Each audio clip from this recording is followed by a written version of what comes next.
معزز سامعین اکرام، السلام علیکم۔ سامعین، آج کا ہمارا موضوع ہے مقام صحابہ رضی اللہ تعالی عنہ۔ سامعین، صاحب کے لغوی معنی دوست، ساتھی اور پیرو کے ہیں۔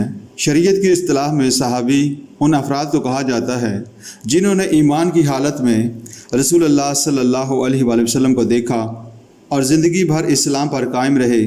اس طرح عہد رسالت کے کافر، مشرک اور منافق لوگوں کو اصحاب رسول صلی اللہ علیہ وآلہ وسلم نہیں کہا جاتا۔ اصحاب رسول صلی اللہ علیہ وآلہ وسلم کا مقام انبیاء علیہ السلام کے بعد سب سے بلند ہے، کیونکہ انہوں نے محبوب خدا صلی اللہ علیہ وآلہ وسلم کے ساتھ وفاداری کا حق ادا کر دیا۔ انہوں نے رسول پاک صلی اللہ علیہ وآلہ وسلم کے اشاروں پر اپنی جانیں نچھاور کی، دکھ برداشت کیے، تکلیفیں جھیلیں اور اسلام کے پودے کو اپنے خون جگر کے ساتھ سینچا۔ صحابہ کرام رضی اللہ تعالی عنہ کی جان نثاری کے واقعات تاریخ اسلام کے اوراق پر پھیلے ہوئے ہیں، جن کو پڑھ کر غیر مسلم بھی یہ تسلیم کرنے پر مجبور ہو جاتے ہیں کہ محمد صلی اللہ علیہ وآلہ وسلم کے ساتھی غیر معمولی انسان تھے، کیونکہ انہوں نے اپنے آقا کی اطاعت میں ایسے نقوش چھوڑے ہیں کہ کوئی دوسرا ان کی گرد راہ کو بھی نہیں پا سکتا۔ رسول پاک صلی اللہ علیہ وآلہ وسلم وضو کرتے تھے تو وہ پانی نیچے نہ گرنے دیتے۔ وہ آپ صلی اللہ علیہ وآلہ وسلم کے اشارے پر کٹ مرنے کو فخر سمجھتے تھے۔ اب سامعین، دو حضرات کے واقعات آپ کو سناتے ہیں۔ حضرت حنظلہ رضی اللہ تعالی عنہ حضور صلی اللہ علیہ وآلہ وسلم کے ایک صحابی ہیں۔ ان کی شادی ہوئی، رات گزاری تو صبح غسل کی تیاری کر رہے تھے۔ کان میں خبر پڑی کہ مسلمانوں کو میدان احد میں شکست ہو رہی ہے۔ غسل کو چھوڑا، اسی وقت میدان کارزار کی طرف لپکے، خوب داد شجاعت دی، دشمن کی صفوں میں کھلبلی مچا دی، بالآخر جام شہادت نوش کیا۔ جب ان کو دفن کرنے لگے تو ان حضرت صلی اللہ علیہ وآلہ وسلم نے فرمایا، میں دیکھتا ہوں کہ فرشتے حنظلہ رضی اللہ تعالی عنہ کو غسل دے رہے ہیں۔ یہی وجہ ہے کہ حضرت حنظلہ رضی اللہ تعالی عنہ کو تاریخ میں غسیل ملائکہ کہتے ہیں۔ حضرت مصعب بن عمیر رضی اللہ تعالی عنہ اسلام لانے سے قبل ناز و نعمت کی زندگی گزارتے تھے۔ نوجوان ہی تھے کہ گھر والوں سے چھپ کر مسلمان ہو گئے۔ گھر والوں کو معلوم ہوا تو انہوں نے باندھ دیا۔ ایک دن موقع پا کر بھاگ گئے۔ پہلے حبشہ کی طرف ہجرت کی، بعد ازاں ہجرت مدینہ سے بھی مشرف ہوئے اور زہد و فقر کی زندگی میں ناز و نام والی زندگی سے زیادہ مسرور نظر آتے ہیں۔ ایک مرتبہ حضرت صلی اللہ علیہ وآلہ وسلم نے دیکھا کہ ان کی چادر میں کپڑے کی بجائے چمڑے کا پیبند لگا ہوا تھا۔ رسول اللہ صلی اللہ علیہ وآلہ وسلم ان کی پہلی اور اس حالت کا تذکرہ فرماتے ہوئے آپ دیدہ ہو گئے۔ جنگ احد میں مہاجرین کا جھنڈا ان کے ہاتھ میں تھا۔ ایک کافر نے تلوار کا وار کیا اور ان کا ہاتھ کٹ گیا۔ فوراً جھنڈے کو دوسرے ہاتھ میں پکڑ لیا۔ اس نے پھر تلوار ماری اور دوسرا ہاتھ بھی کاٹ ڈالا۔ انہوں نے دونوں بازوؤں کو جوڑ کر سینے سے جھنڈے کو چمٹا لیا تاکہ گر نہ جائے۔ بالآخر ایک تیر لگا اور آپ رضی اللہ تعالیٰ عنہ شہید ہو گئے۔ جھنڈا پھر ایک دوسرے شخص نے اٹھا لیا۔ ان حضرت صلی اللہ علیہ وآلہ وسلم نے جب خدا کے حکم سے تبلیغ کا آغاز کیا تو گویا آپ صلی اللہ علیہ وآلہ وسلم نے بھیڑیوں کے جتھے میں ہاتھ ڈال دیا۔ مکہ کے لوگ آپ کے مخالف ہو گئے اور طرح طرح سے اذیتیں دینے لگے۔ اس حالت میں کوئی کمزور کردار کا انسان آپ کا ساتھ نہیں دے سکتا تھا، کیونکہ ہر شخص کو معلوم تھا کہ اسلام میں داخل ہو کر محمد صلی اللہ علیہ وآلہ وسلم کا ساتھ دینا دنیا بھر کو دشمن بنا لینے کے مترادف ہے۔ اس وقت جو لوگ ایمان لائے انہوں نے پیغمبر اسلام کے ساتھ ہو کر مصیبت کے دن گزارے۔ وہ کسی بھی وقت پھسلنے والے نہ تھے۔ اللہ تعالیٰ شکور ہے، وہ کسی کے سلے کو نہیں روکتا۔ اس نے اپنی بے نیازی کے باوجود قرآن پاک میں اصحاب رسول صلی اللہ علیہ وآلہ وسلم کا تذکرہ اچھے الفاظ میں کیا تاکہ قیامت تک نسل انسانی ان کو خراج تحسین پیش کرتی رہے۔ نہ صرف یہ بلکہ اصحاب رسول صلی اللہ علیہ وآلہ وسلم کے ایمان کو سند کی حیثیت سے پیش کیا اور فرمایا کہ اس طرح ایمان لاؤ جس طرح لوگ یعنی اصحاب رسول صلی اللہ علیہ وآلہ وسلم ایمان لائے ہیں۔ گویا اصحاب رسول صلی اللہ علیہ وآلہ وسلم کا ایمان بارگاہ رب العزت میں مقبول تھا۔ قرآن کے اولین مخاطب اہل مکہ تھے۔ ان میں جو ایمان لاتے گئے پیغمبر اسلام صلی اللہ علیہ وآلہ وسلم کے ساتھ ہی بنتے گئے۔ جب یہ ایک جماعت بن گئی تو اللہ تعالیٰ نے یوں خطاب فرمایا، تم بہترین امت ہو جو لوگوں کے لیے برپا کی گئی، تم بھلائی کی تلقین کرتے ہو اور برائی سے روکتے ہو۔ اگرچہ خیر امت کے مصداق تمام صالح مسلمان ہیں، تاہم اس اعزاز کے اولین مخاطب تو اصحاب رسول صلی اللہ علیہ وآلہ وسلم ہی ہیں۔ رسول پاک صلی اللہ علیہ وآلہ وسلم کے ساتھیوں کی جماعت نے دین کی تعلیم براہ راست پیغمبر علیہ السلام سے حاصل کی، اس پر خود دیانتداری کے ساتھ عمل پیرا رہے اور وہی تعلیم بعد میں آنے والوں تک پہنچا دی۔ دوسرے لفظوں میں یوں سمجھیے کہ یہ صحابہ اکرام رضی اللہ تعالیٰ عنہ ہی ہیں جن کی بدولت قرآن ہم تک پہنچا اور ہم خدا اور اس کے رسول سے متعارف ہوئے۔ اس لحاظ سے ہر مسلمان جماعت صحابہ رضی اللہ تعالیٰ عنہ کا زیر بار احسان ہے کہ انہوں نے اسلام ہم تک پہنچایا۔ ان حضرت صلی اللہ علیہ وآلہ وسلم کا ارشاد ہے، میرے صحابی ستاروں کی مانند ہیں، پس جس کی پیروی تم کرو گے ہدایت پاؤ گے۔ یعنی صحابہ کا عمل امت مسلمہ کے لیے سند کی حیثیت رکھتا ہے، اور اس کی وجہ یہ ہے کہ صحابہ اکرام رضی اللہ تعالیٰ عنہ کے سامنے رسول پاک صلی اللہ علیہ وآلہ وسلم کی پاکیزہ زندگی کا نمونہ موجود تھا، اور وہ خدا کے اس حکم کے مطابق کہ تمہارے لیے رسول اللہ صلی اللہ علیہ وآلہ وسلم کی زندگی میں بہترین نمونہ موجود ہے، ہر کام میں پیغمبر اسلام کی اتباع کرتے تھے۔ ان کے تمام کام نبی اکرم صلی اللہ علیہ وآلہ وسلم کے نقش قدم کے مطابق تھے۔ مثال کے طور پر نماز ہی کو لیجئے، نماز کی نیت باندھ کر کھڑے ہونے، رکوع و سجود کی کیفیت، قعدہ، جلسہ کی حالت اور اسلام پھیرنے کا طریقہ ہم پر بالکل واضح ہے۔ ہم نے صحابہ رضی اللہ تعالیٰ عنہ کی تعلیمات سے سیکھا ہے، اور صحابہ رضی اللہ تعالیٰ عنہ کو یہ حکم تھا کہ نماز پڑھو جس طرح تم مجھے نماز پڑھتے دیکھتے ہو۔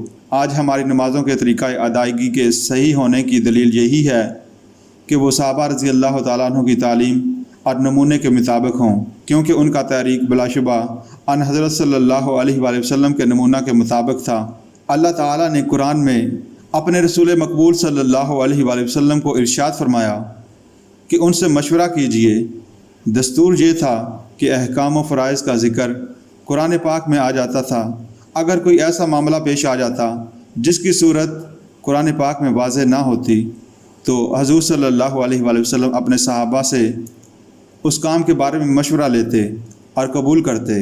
نبی اکرم صلی اللہ علیہ وآلہ وسلم کا اپنا فیصلہ حد درجہ صاحب اور صحیح ہوتا تھا۔ شاورہم فی الامر سے تو اصحاب رسول صلی اللہ علیہ وآلہ وسلم کی فضیلت مقصود ہے۔ اللہ تعالیٰ نے قرآن پاک میں فرمایا، رضی اللہ عنہم ورضوا عنہ، اللہ تعالیٰ ان سے راضی ہو گیا اور وہ اللہ سے راضی ہو گئے۔ یہ خطاب اصحاب رسول صلی اللہ علیہ وآلہ وسلم کو ہے۔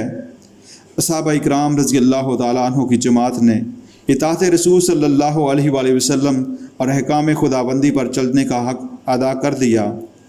خدا تعالیٰ بھی اپنے بندوں سے یہی تقاضا کرتا ہے کہ وہ اس کے احکام کے مطابق زندگی بسر کریں۔ صحابہ رضی اللہ تعالیٰ عنہ نے اپنی زندگیاں محض رضا الہی کے لیے وقف کی ہوئی تھیں۔ اللہ تعالیٰ نے ان پر اپنی خوشنودی کا اظہار کیا اور فرمایا کہ وہ اس سے راضی ہو گئے۔ دراصل صحابہ اکرام رضی اللہ تعالیٰ عنہ کو اللہ کی خوشنودی دلانے والا عمل یہ تھا کہ وہ رب سے راضی تھے۔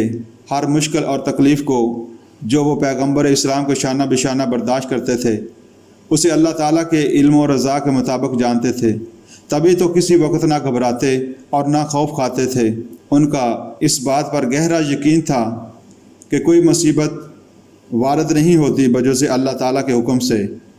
یہی صبر کا مقام ہے کہ انسان مصیبت میں اپنے جذبات کو بے قابو نہ ہونے دے، بڑے سے بڑے دنیاوی نقصان پر بھی حرف شکایت زبان پر نہ لائے، بلکہ رضا الہی سمجھ کر اسے اپنے حق میں نہ صرف خدائی فیصلہ سمجھے بلکہ بہترین فیصلہ جانے اور یہ کہے کہ ہم اللہ ہی کے لیے ہیں اور اسی کی طرف رجوع کرنے والے ہیں۔ صحابہ اکرام رضی اللہ تعالیٰ عنہ کی پوری زندگی اللہ کے فیصلوں پر گہری رضامندی کا ظہور ملتا ہے، اور اسی کے صلے میں انہیں بارگاہ سمدیت سے خوشنودی کا اعزاز ملا، یہ اعزاز انہی کا حصہ ہے، کیونکہ آج تو بڑے سے بڑا عابد و زاہد بھی اس بات کا دعویٰ نہیں کر سکتا کہ اسے خدا کی خوشنودی حاصل ہے۔ اگر دعویٰ کرے گا تو دلیل کہاں سے لائے گا؟ کیونکہ اعمال کی قبولیت اللہ تعالیٰ پر واجب نہیں، مگر جس جگہ وہ اپنی رضا دے چکا وہاں خلاف کے وقوع کا کیا سوال۔ ان اللہ لا یخلف المیعاد، اللہ تعالیٰ نے قرآن میں وعدہ فرمایا ہے کہ وہ نبیوں کو رسوا نہیں کرے گا۔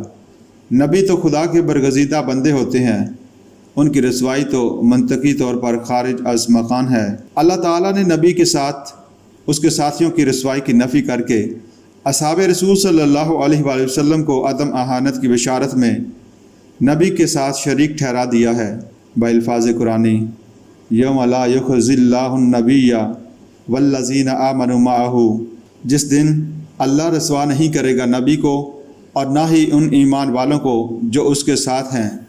ظاہر ہے کہ جو شخص فیصلہ کے دن رسوائی سے بچ گیا وہ کامیاب ہوا اور اس نے بڑی ہی فلاح پائی۔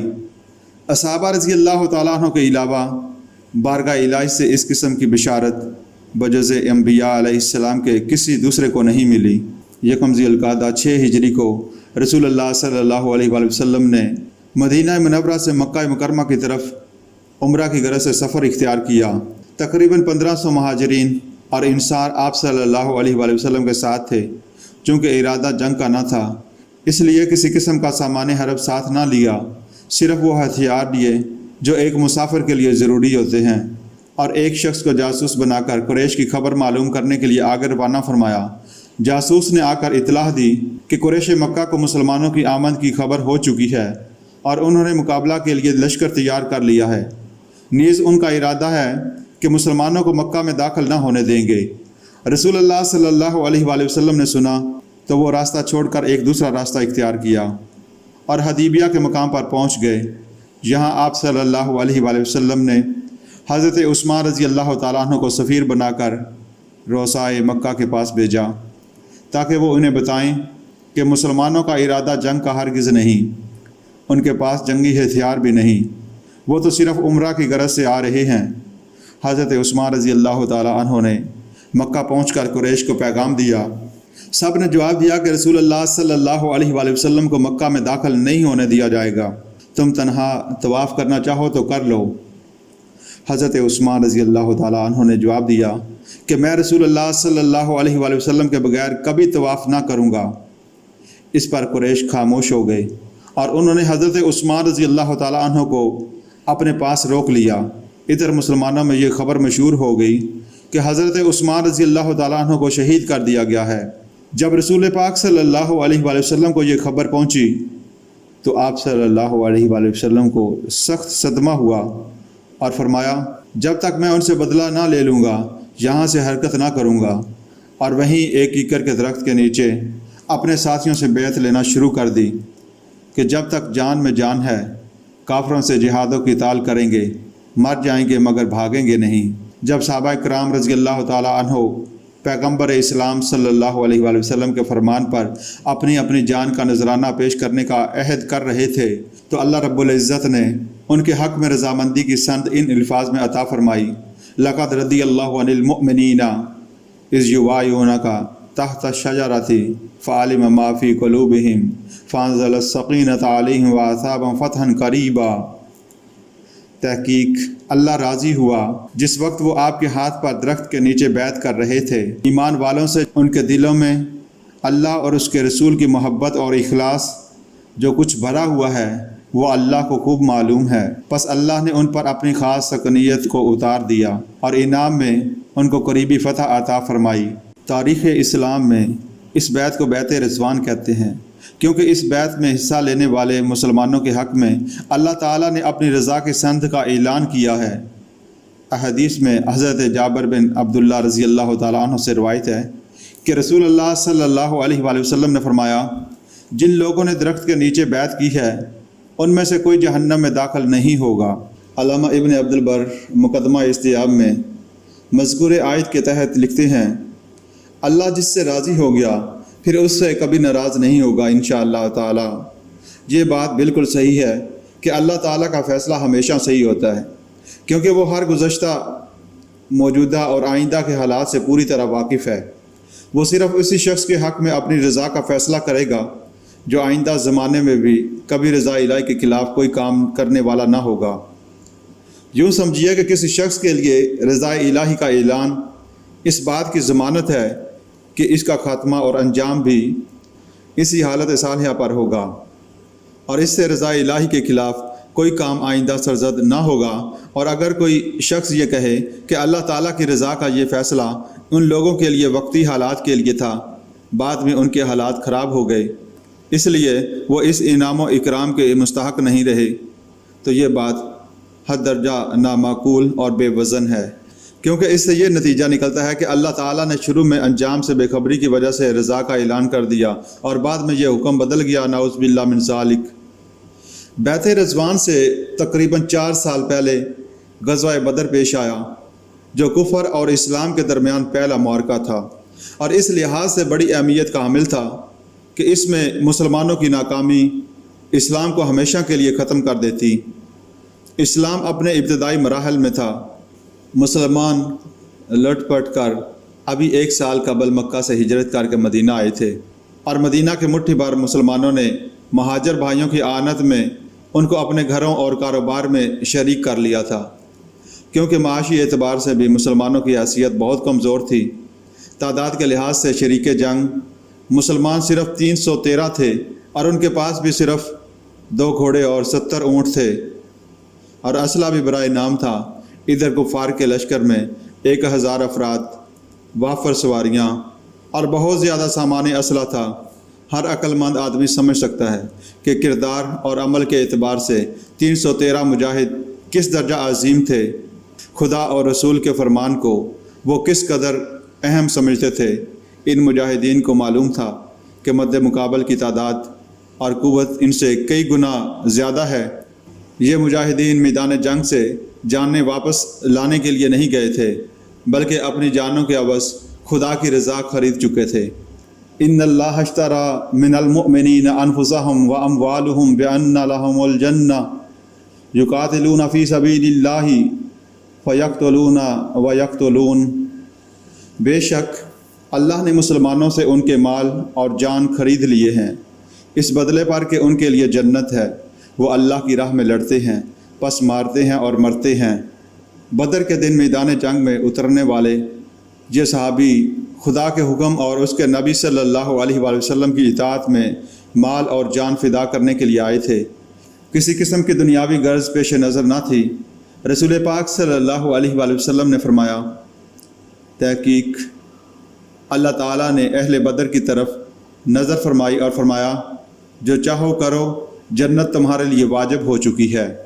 اعملوا ما شئتم سے اہل بدر کو گناہوں کی اجازت دینا مقصود نہیں، بلکہ ان کے صدق اخلاص کو ظاہر کرنا ہے کہ رب العزت کی بارگاہ میں اہل بدر کی مخلصانہ جان بازی اور محبانہ اور والہانہ سرفروشی مسلم ہو چکی ہے۔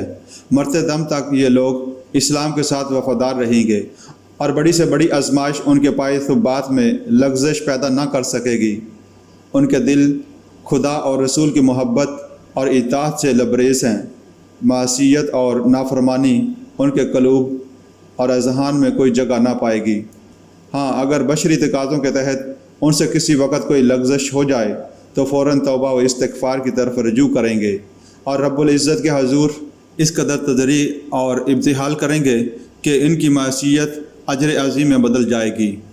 صحابہ اکرام رضی اللہ تعالیٰ عنہ کے ان جملہ فضائل کے باوجود تاریخ کا مطالعہ کرنے سے معلوم ہوتا ہے کہ صحابہ اکرام رضی اللہ تعالیٰ عنہ کے درمیان اختلافات اور رنجشیں موجود تھیں، بلکہ ان کے درمیان خون ریز جنگیں بھی لڑی گئیں۔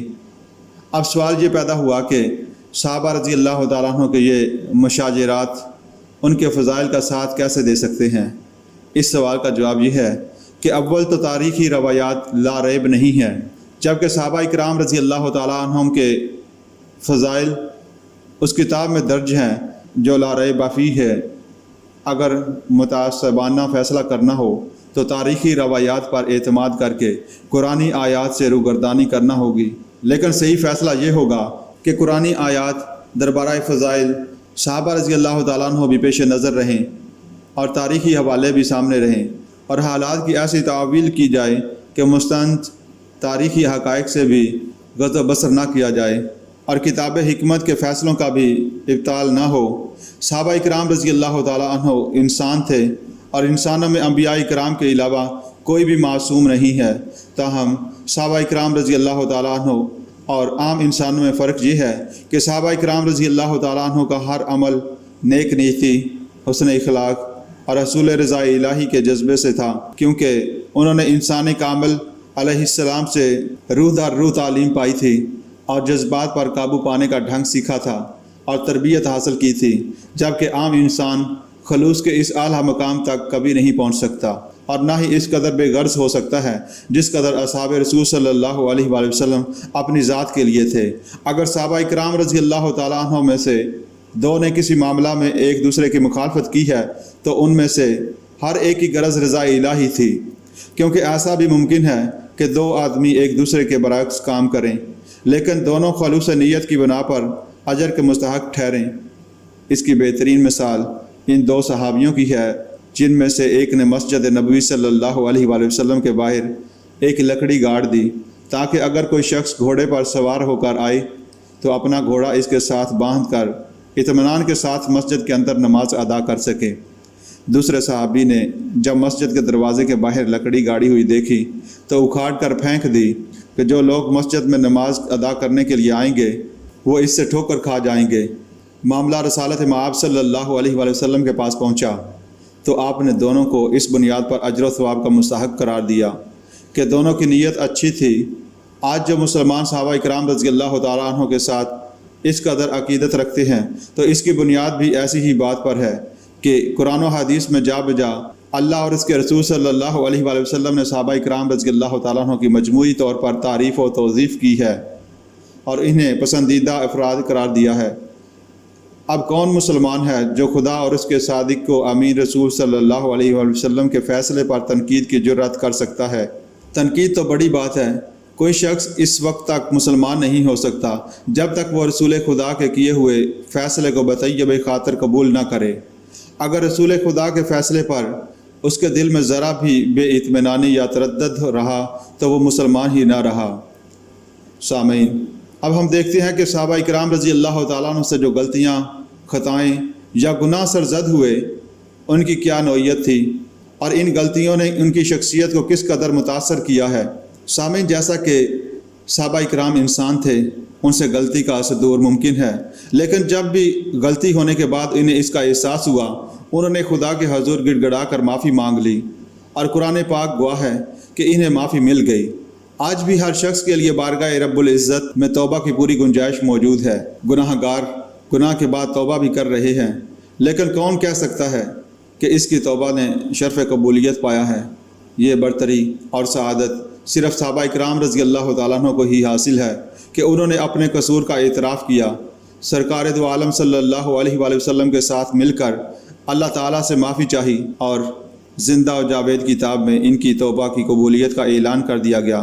لقد تاب اللہ علی النبی والمہاجرین والانصار۔ ابو لبابہ رضی اللہ تعالیٰ عنہ بیعت عقبہ کے موقع پر ہجرت مدینہ سے قبل اسلام لائے تھے۔ انہوں نے جنگ بدر اور جنگ احد میں شرکت کی، دوسرے غزوات میں بھی ان حضرت صلی اللہ علیہ وآلہ وسلم کے ساتھ شریک جہاد رہے، مگر غزوہ تبوک کے موقع پر نفس کی کمزوری نے غلبہ کیا اور یہ کسی شرعی عذر کے بغیر بیٹھے رہ گئے۔ ان کے ساتھ 6 دوسرے مخلص افراد بھی انہی کی راہ پر رہ گئے۔ جب ان حضرت صلی اللہ علیہ وآلہ وسلم غزوہ تبوک سے واپس تشریف لائے تو ابو لبابہ رضی اللہ تعالیٰ عنہ اور ان کے دوسرے 6 ساتھیوں کو ان حضرت صلی اللہ علیہ وآلہ وسلم کی ناراضگی برداشت کرنے کا چارہ نہ تھا۔ انہوں نے پیغمبر اسلام کی طرف سے کسی قسم کی باز پرس سے پہلے ہی خود کو ایک ستون کے ساتھ باندھ کر عہد کر لیا کہ ہم اس وقت تک نہ کھائیں گے، نہ پئیں گے اور نہ ہی آرام کریں گے جب تک ہمیں ہماری کوتاہی پر معافی نہ مل جائے، یا پھر ہم اسی حال میں مر جائیں گے۔ کئی روز وہ اسی طرح بے خواب اور بھوکے پیاس سے بندھے رہے حتیٰ کہ بے ہوش ہو کر گر پڑے۔ ان حضرت صلی اللہ علیہ وآلہ وسلم کو ان کی توبہ کی کیفیت معلوم ہو گئی اور خالق دو جہاں نے ان کی معافی کی خبر